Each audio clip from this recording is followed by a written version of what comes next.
ಹಿಂದೂಗಳನ್ನು ಹೊರದಬ್ಬುವ ಷಡ್ಯಂತ್ರ ನಡೆಯುತ್ತಿದೆ. ಜಗತ್ತಿನಲ್ಲಿ ಶಾಂತಿಗಾಗಿ ಹುಟ್ಟಿದ ಇಸ್ಕಾನ್ ಸಂಸ್ಥೆ ಜಗತ್ತಿನ ಜನರ ಪ್ರೀತಿ ಗಳಿಸಿದೆ. ಬಡವರ ಸೇವೆ ಮಾಡುತ್ತಿರುವ ಇಸ್ಕಾನ್ನ ಸ್ವಾಮಿಗಳನ್ನು ಏನೂ ಕಾರಣ ಕೊಡದೆ ಬಾಂಗ್ಲಾದಲ್ಲಿ ಬಂಧಿಸಿದ್ದಾರೆ.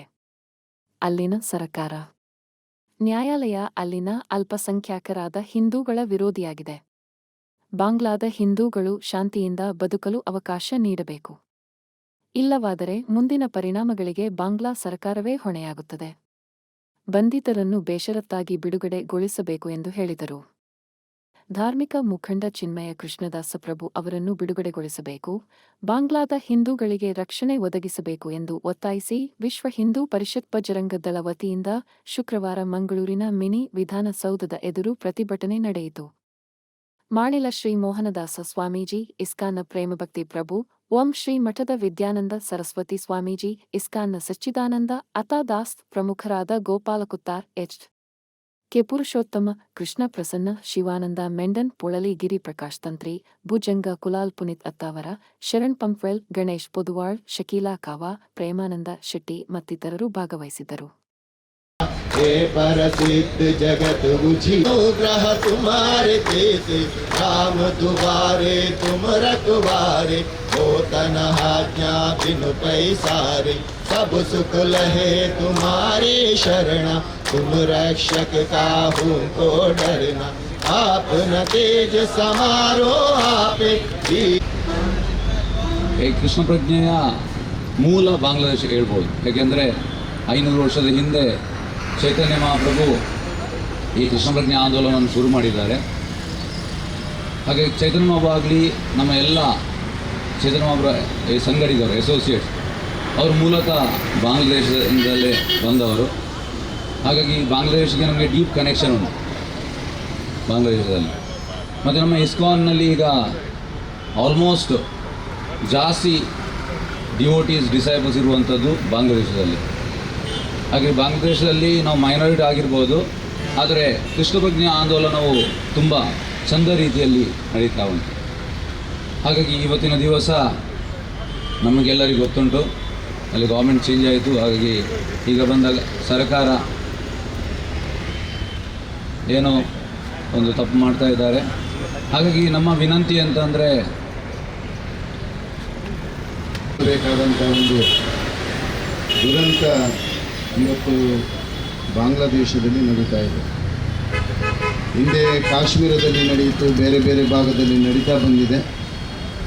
ಇವತ್ತು ಭಾಳಷ್ಟು ಜನ ಹಿಂದೂಗಳು ಬಾಂಗ್ಲಾದೇಶದಲ್ಲಿ ಸಂಕಷ್ಟದಲ್ಲಿದ್ದಾರೆ. ಎಷ್ಟೋ ದೇವಸ್ಥಾನಗಳ ನೆಲಸಮ ಮಾಡುವಂಥ ಪ್ರವೃತ್ತಿ ಅಲ್ಲಿ ಇವತ್ತು ನಡೀತಾ ಇದೆ. ಇಸ್ಕಾನ್ ಸಂಸ್ಥೆ ಅನ್ನೋದು ಇಡೀ ಸಮಾಜದ, ಇಡೀ ಜಗತ್ತಿಗೆ ಶಾಂತಿ ಮತ್ತು ಸೌಹಾರ್ದ ಮತ್ತು ಮಾನವೀಯತೆಯನ್ನು ಪ್ರತಿಬಿಂಬಿಸಿದಂಥ ಒಂದು ವಿಶಿಷ್ಟವಾದಂಥ ಸಂಸ್ಥೆ. ಅದರ ಜೊತೆಯಲ್ಲಿ ಭಕ್ತಿ ಪ್ರಧಾನವಾಗಿಟ್ಟುಕೊಂಡು ಭಗವಾನ್ ಶ್ರೀಕೃಷ್ಣ ಪರಮಾತ್ಮ ಭಗವದ್ಗೀತೆಯ ಸಂದೇಶವನ್ನು ಜನಸಾಮಾನ್ಯರ ಮನದಂತರಾಳದಲ್ಲಿ ಒದಗಿಸುವಂಥ ಪ್ರಯತ್ನ ಭಾಳಷ್ಟು ವರ್ಷಗಳಿಂದ ಹರಿನಾಮ ಸಂಕೀರ್ತನೆಯ ಮೂಲಕ ಚೈತನ್ಯ ಮಹಾಪ್ರಭುಗಳು ಬಾಂಗ್ಲಾದಿಂದ ಈ ಒಂದು ಅಭಿಯಾನವನ್ನು ಪ್ರಾರಂಭಿಸಿ ಇವತ್ತು ವಿಶ್ವಾದ್ಯಂತ 150 ರಾಷ್ಟ್ರದಲ್ಲಿ ಈ ಸಂಘಟನೆ ವಿವಿಧ ಸಂಘಟನೆಗಳ ಮೂಲಕ ಎಚ್ಚರವನ್ನು ಕೊಡತಕ್ಕಂಥ ಪ್ರಯತ್ನವನ್ನು ನಾವು ಇವತ್ತಿಲ್ಲಿ ಮಾಡ್ತಾ ಇದ್ದೇವೆ. ನಾವೆಲ್ಲರೂ ಸಂತರು ಒಟ್ಟಾಗಿದ್ದೇವೆ. ಇವತ್ತು ಇಲ್ಲಿ ಸಂತರ ಸಂಖ್ಯೆ ಕಮ್ಮಿ ಅಂತ ಯಾರೂ ಭಾವಿಸೋದು ಬೇಡ. ಸಂತರ ಪ್ರತಿಭಟನೆಗಳು ಅಲ್ಲಲ್ಲಿ ನಡೀತಾ ಇದೆ. ದೇಶ ವ್ಯಾಪ್ತಿಯಲ್ಲಿ ಇನ್ನು ಮುಂದೆ ಅಗಾಧವಾದಂಥ ಉತ್ತರವನ್ನು ಕೊಡಲಿಕ್ಕೆ ಇದೆ. ಇಸ್ಲಾಮೀಕರಣದ ಈ ದುರ್ಬೋಧನೆ ಈ ದೇಶದಲ್ಲಿ ಬೇಡ. ಇಡೀ ಜಗತ್ತಿನಲ್ಲಿ ಲೋಕ ಸಮಸ್ತ ಸುಖಿನೋ ಭವಂತು, ಸರ್ವೇ ಜನ ಸುಖಿನೋ ಭವಂತು ಹೇಳಿದಂಥ ಹಿಂದೂ ಸಮಾಜದ ಉದ್ಘೋಷವನ್ನು ಇಡೀ ಜಗತ್ತು ನೋಡ್ತಾ ಇದೆ. ಇವತ್ತು ಇಸ್ಲಾಂ ರಾಷ್ಟ್ರದಲ್ಲಿ ಎಲ್ಲ ಏನೆಲ್ಲ ಆಗ್ತಾ ಇದೆ, ಅನಾಹುತಗಳು ಅವರವರು ಹೊಡ್ಕೊಳ್ಳುವಂಥ ಪರಿಸ್ಥಿತಿ ಬರ್ತಾ ಇದೆ. ಹಿಂದೂಗಳನ್ನು ಗಮನಿಸುವಂಥ ನೀತಿ ಭಾಳಷ್ಟು ವರ್ಷದಿಂದ ಇಡೀ ಈ ದೇಶದ ಇತಿಹಾಸದಲ್ಲಿ ಭಾಳಷ್ಟು ಆಕ್ರಮಣಗಳು ಹಿಂದೆಯೂ ನಡೆದಿದೆ. ಆದರೆ ಹಿಂದೂ ಎಲ್ಲಿಯೂ ನಾಶ ಆದದ್ದಿಲ್ಲ, ಅದು ಪುನಶ್ಚೇತನಗೊಳ್ತಾನೇ ಇದೆ. ಆದರೆ ಈ ಬಗ್ಗೆ ಇಡೀ ಹಿಂದೂ ಸಮಾಜ ಇವತ್ತು ಯೋಚನೆ ಮಾಡಬೇಕು. ಪ್ರತಿಯೊಂದು ಮನೆ ಇವತ್ತು ಯೋಚನೆ ಮಾಡಬೇಕು. ಮನೆಯಲ್ಲಿ ಇರತಕ್ಕಂಥ ತಾಯಂದರು ಯೋಚನೆ ಮಾಡಬೇಕು. ಇವತ್ತು ಲವ್ ಜಿಹಾದ್, ಮತಾಂತರ, ಇದರ ಪ್ರಭಾವ ಇವತ್ತು ಎಷ್ಟು ಪ್ರಭಾವಿತವಾಗ್ತಾ ಇದೆ ಅನ್ನೋದಕ್ಕೆ ನಿಮ್ಮಲ್ಲಿರತಕ್ಕಂಥ ಒಗ್ಗಟ್ಟಿನ ಕೊರತೆ, ಭಿನ್ನಮತದ ಕೊರತೆಯನ್ನು ಬಿಟ್ಟು ಎಲ್ಲರೂ ಹಿಂದೂ ಸಮಾಜದ ಮನಸ್ಸು ಒಂದಾಗುವಂಥದ್ದು ಭಾಳಷ್ಟು ಅವಶ್ಯಕತೆ ಇದೆ. ಈ ನಿಟ್ಟಿನಲ್ಲಿ ಆ ಪ್ರಯತ್ನವನ್ನು ತಾವೆಲ್ಲರೂ ಮಾಡಬೇಕು. ಇವತ್ತು ಇಸ್ಕಾನ್ ಸಂಸ್ಥೆಗಾದಂಥ, ಸ್ವಾಮೀಜಿಗಾದಂಥ ಒಂದು ತೊಂದರೆ ಅಲ್ಲ ಇದು, ಇಡೀ ಹಿಂದೂ ಸಮಾಜಕ್ಕೆ ಆದಂಥ ದೊಡ್ಡ ತೊಂದರೆ. ಇದರ ಬಗ್ಗೆ ಎಲ್ಲರೂ ಎಚ್ಚೆತ್ತುಕೊಳ್ಬೇಕು. ಸಂತರು ವಿಶ್ವದ ಕಲ್ಯಾಣವನ್ನು ಬಯಸುವವರು, ವಿಶ್ವಶಾಂತಿಯನ್ನು ಬಯಸುವವರು, ವಸುದೈವ ಕುಟುಂಬಕ್ಕೆ ಅನ್ನುವಂಥ ರೀತಿಯಲ್ಲಿ ಪ್ರತಿಪಾದನೆ ಮಾಡತಕ್ಕಂಥ ಇಸ್ಕಾನ್ ಸಂಸ್ಥೆ ಅದು.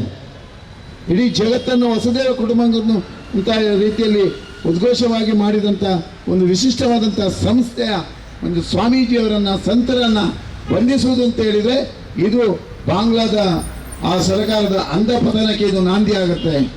ಅದು ಹುಟ್ಟಿಸಿ ಬಾಂಗ್ಲಾದೇಶದಲ್ಲಿರ್ತಕ್ಕಂಥ ನಮ್ಮ ಹಿಂದೂ ಸಮಾಜ ಬಂಧುಗಳಿಗೆ ತೊಂದರೆಯನ್ನು ಮಾಡಿದರೆ ಅದರ ಪರಿಣಾಮ ಬೇರೆ ರೀತಿಯಲ್ಲಿ ಪ್ರಕಟವಾಗ್ತದೆ. ದಯವಿಟ್ಟು it is better late than never ಎನ್ನುವಂಥ ವಾಕ್ಯ ಇದೆ.